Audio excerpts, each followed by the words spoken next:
అందరికీ నమస్తే. ఇదేంటంటే మిరప మొక్కలు. నిన్న మొక్కలు చూపిచ్చా గదా! ఇవి చెట్లనమాట. ఈ చిన్న చెట్టుకే కాయలొచ్చేసినాయి చూడండి.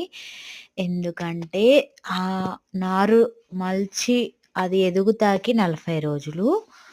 ఈ మొక్కలు ఏశాక ఇవి పెద్దయి, ఎదిగి కాయలు రావటానికి 40 రోజులు. ఈ 80 రోజులు త్యాగానికి కాయలొస్తాయన్నమాట. కాయలొచ్చేసరికి ఫస్ట్ ఏసుకున్న వాళ్ళకి రేటుండిద్ది. ఇవన్నీ మిరప తోటలేననమాట. పచ్చిమిర్చి ఎక్కువనమాట మా సైడు. ఇవన్నీ ఒక్కసారి ఒస్తాయన్నమాట తోటలన్నీ. ఎవరో ఒక్కళ్ళే ఏసుకునేది. ఎందుకంటే వర్షాలకి పోతాయన్నమాట. మెరకల మీదేసినా గానీ వర్షాలకి చాలా దెబ్బతింటాయి. ఈ తోట గూడా దెబ్బతినింది. ఇది మా అమ్మ వేసిందనమాట.